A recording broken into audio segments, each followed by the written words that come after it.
Guys, how's it going?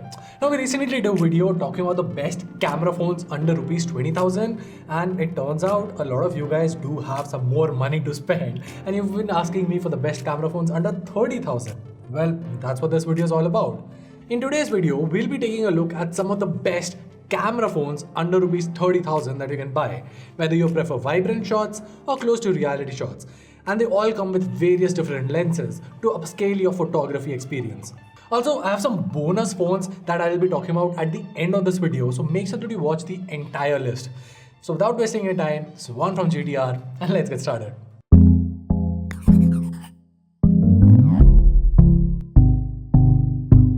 Alright, so I'll be arranging this list on the basis of the starting prices of the smartphones that you can buy. So kicking things off, we have the Realme GT Master Edition that you can buy for around 25,999. The Realme GT Master Edition features a 64MP primary sensor with an 8MP ultra-wide sensor and a 2MP depth sensor along with a 32MP shooter for selfies.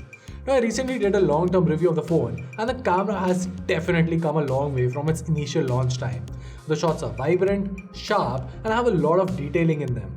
But the HDR also works fantastically and the Snapdragon 778 processor helps with the quick processing of your shots too. Add to that, the phone in itself has a very nice looking design that looks unique, simple, minimalistic and quite ergonomic. Next up, we have the Xiaomi 11 Lite NE, which starts at around rupees 26,999. Now, the phone is majorly known for its lightweight and slim form factor, but the camera on this phone is very powerful. So the Xiaomi 11 Lite NE packs in a 64MP primary sensor, an 8MP ultra-wide sensor and a 5MP macro sensor, along with a 20MP selfie shooter. Now, as I mentioned in the long-term review of the phone, the camera here is absolutely amazing. The shots are very rich in color and are quite detailed too, thanks to the balanced software processing done by Xiaomi. There's hardly any color disparity when switching from the primary to the ultra-wide sensor, and the macro lens here is the best in the game, offering amazing details. Add to that, like I said, the phone is very lightweight, is one of the slimmest phones and offers an ergonomic experience like no other. Moving along, we have another phone on this list from the house of Xiaomi in the form of Mi 11X. In fact, starting at rupees 27,999, the Mi 11X is the cheapest Snapdragon 870 phone that you can buy in the market right now. But it's not like that the company has compromised on the camera. In fact, the camera here is very good. And the Mi 11X packs in a 48MP primary sensor, an 8MP ultra-wide sensor, and a 5MP macro sensor with a 20MP sensor up front for selfies.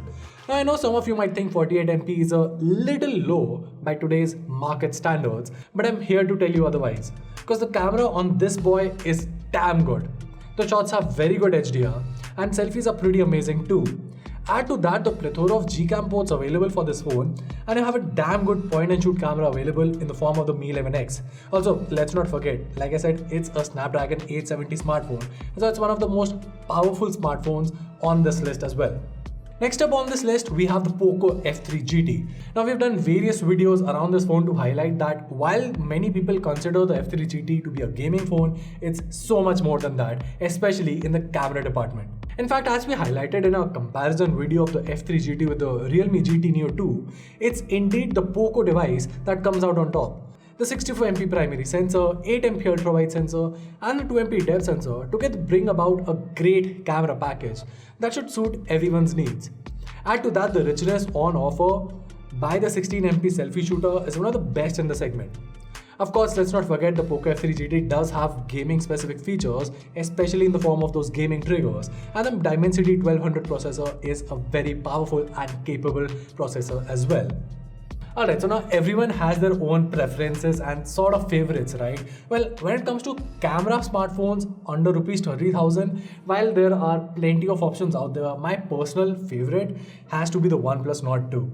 In terms of specs, the Nord 2 comes with a 50MP primary sensor, an 8MP ultra-wide sensor and a 2MP monochrome sensor, while using a 32MP shooter for selfies. The camera processing here is so good that I actually prefer it over the OnePlus 9 Pro as well, something that I talked about in detail in my long-term review of the Nord 2.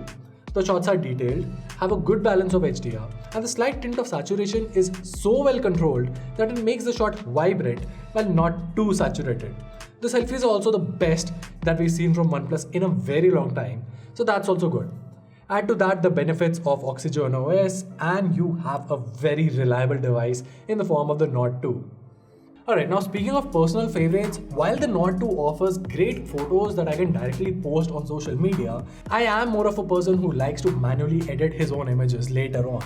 So in that aspect, the Moto H20 is one of the devices that offer a much better camera experience than the Nord 2, simply because of how realistic and neutral colors it captures. Priced for around Rs 30,000, the Moto H20 packs in a 108 megapixel primary sensor, an 8 MP telephoto lens, and a 16 MP ultra wide lens with a 32 MP selfie shooter.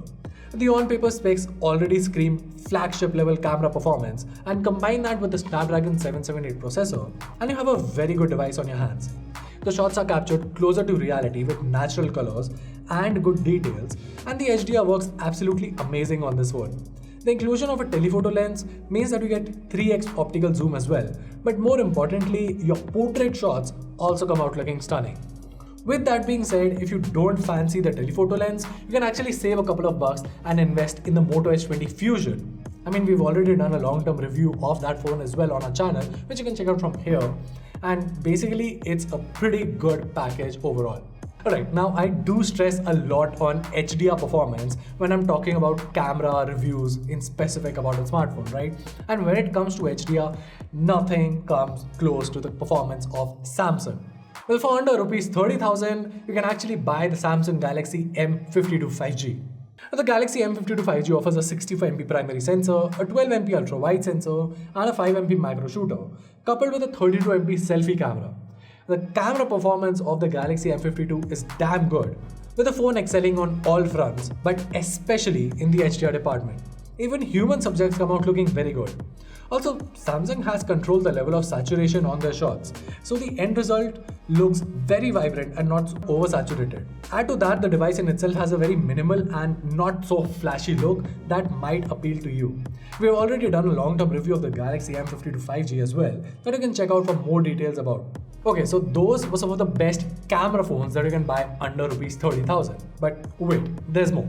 See, this list about the best camera phones would not be complete without mentioning two more devices, the Google Pixel 4a and the Apple iPhone SE. Both the phones have a lot in common. They both share a single 12MP shooter, which is flagship grade, and offer clean and premium OS, whether it's Google's Android or Apple's iOS. The camera quality is top notch on both devices. Now, the only reason I've kept them aside is that for some folks, a single camera can be a bit limiting, especially when you're spending around Rs 30,000. Even on a personal level, I loved carrying the Pixel 4a as a secondary device. But if I was to use it as my primary and only phone, I would definitely think twice.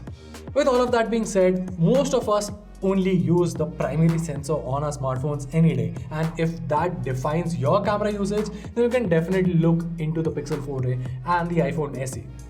Well, that was it. As always, you can find the buying links to all of the smartphones that I talked about down there in the description box. If you found this video helpful, make sure to let us know by giving us a thumbs up and subscribing to our channel for more awesome tech content. Till then, this is Vaughn from GTR, and I'll see you in the next one.